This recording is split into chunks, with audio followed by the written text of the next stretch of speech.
¿Por qué nos gusta ver a un personaje perder el control y dejar suelto su enojo? Pero aún más importante que podemos tú y yo aprender de estos chats absolutos, he estado viendo Fate, no por elección, estoy de rehén en Brasil y me obligan a ver, y debo decir que estoy disfrutando mucho. Kirei es un animal total, obvio de buena manera. Me gusta mucho el anime, algunos de los personajes, la animación es muy buena, pero el personaje que quería mencionar brevemente es el Berserker, sobre todo porque necesito un hincapié ya que acabo de dejar el tema original del video, pero de todos modos creo que los Berserkers son un buen ejemplo de un personaje enojado. ¿Y por qué nos gustan estos? Vamos a ser honestos, son simplemente geniales a tal punto que te hacen sentir como si tu testosterona aumentara. Hay una innegable satisfacción de ver a un personaje hacer lo que a veces nos gustaría hacer, ser más fuerte, más rápido, más guapo y lo más importante, matar. Todos sentimos la ira en niveles muy diferentes en nuestra vida, puede ser por cualquier cosa, desde la rabia causada por un videojuego a un padre borracho gritando, y si eres un niño llamado Luis es probablemente que ambos, pero aparte de ser geniales, creo que la razón por la que la ira es tan eficaz en la narración es porque se utiliza como una reacción para un momento vital en la trama.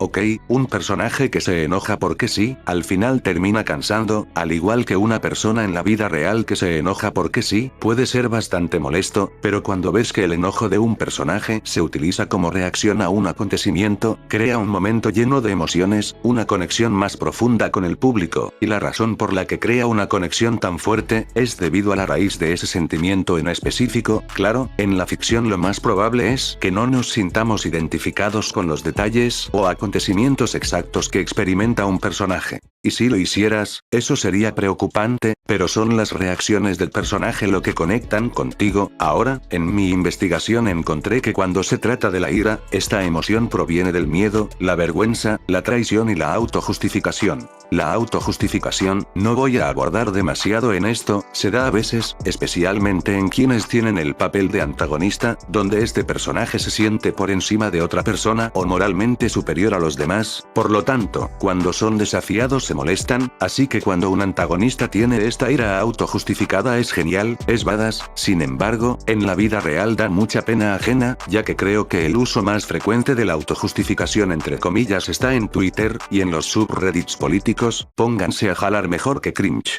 Las otras tres causantes de la ira son las que se utilizan con más frecuencia porque son más fáciles de conectar con el lector o como espectador. Y el primero del que voy a hablar, el miedo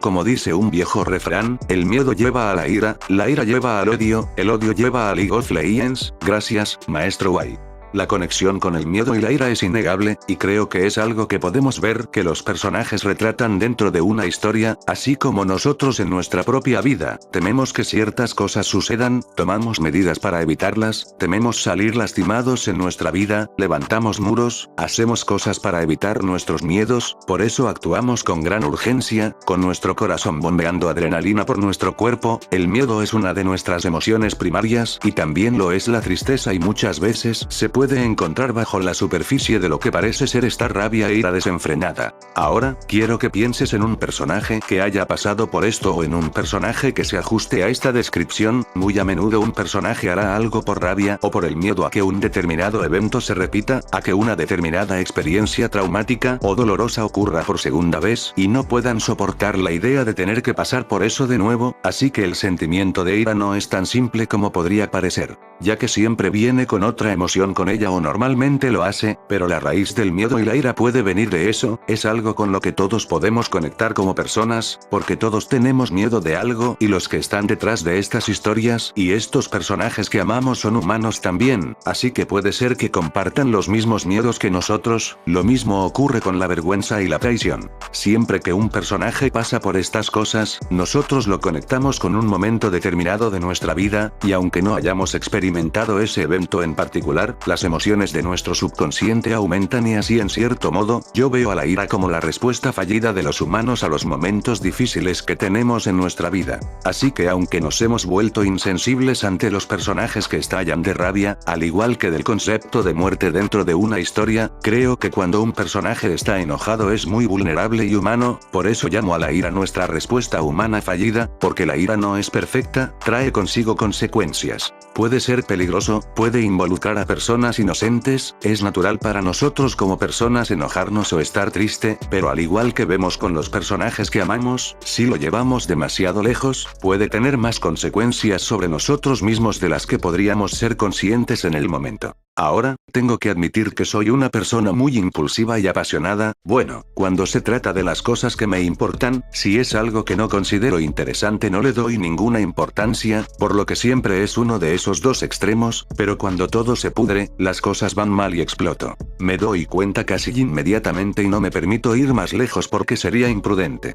Ok, sigamos. La ira, la forma en que se retrata en los medios de entretenimiento, muestra que los defectos de ella, que están presentes en personajes como Kratos, como Guts, pero también es inspirador y motivador, ese deseo y esa voluntad de seguir adelante en la vida, sin importar qué tan herido estés, simplemente decir que se jodan todos y seguir haciendo lo que tienes que hacer. El viaje de muchos de estos personajes parece ser encontrar el equilibrio, pasan por un momento difícil en la vida, van al extremo de los extremos impulsados por la ira, y luego encuentran un punto medio en el que se dan cuenta de que esa no era la mejor respuesta, pero era el único camino que tenía en ese momento y creo que ahí es donde viene la gran satisfacción con este tipo de personajes, cuando están pasando por ese estado de venganza o ira. Es increíblemente motivador, te hace pensar que si esta persona puede pasar por todas estas cosas difíciles en su vida y aún así seguir adelante, entonces ¿qué excusa tengo yo? Esta emoción y satisfacción no para con este tipo de personajes, al principio su rabia y su venganza les empuja y eso puede reflejar una cierta etapa en nuestra propia vida, es genial en un nivel superficial, pero en un nivel más profundo, como lo mencioné antes.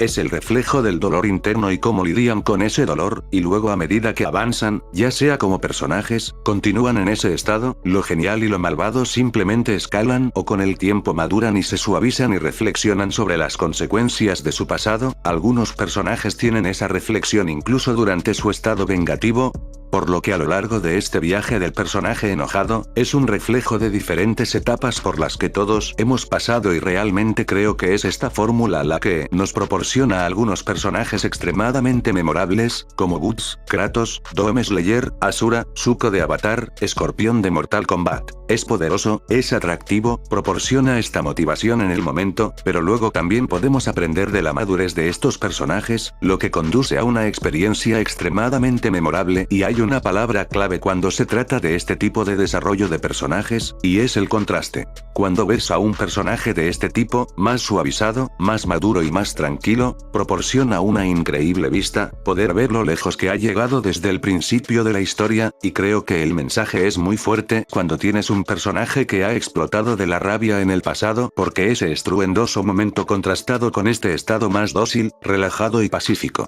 Es un desarrollo muy evidente que puede ser muy profundo, dependiendo del personaje del que se esté hablando, y también es un contraste muy hermoso, con todas las otras emociones que ese personaje puede representar, porque cuando tienes a alguien cuya reacción principal parece ser matar, matar, y adivina qué, matar, cuando los ves tener un momento de arrepentimiento o culpa o simplemente tristeza, se destaca aún más, así que en general creo que es una fórmula que funciona muy bien, y por lo que realmente animo a que si ves a un personaje caer en lo que clasificarías como predominantemente enojado, intenta ver su historia, intenta entender su trauma subyacente o la tristeza. Creo que podría ayudarte a tener una mayor apreciación de estos personajes. Este tipo de tema puede ser un poco extenso ya que tiene un montón de áreas grises en la misma, espero haberme explicado bien y que se haya entendido el vídeo. Yo soy Akuto, gracias por ver, suscríbete y hasta la próxima.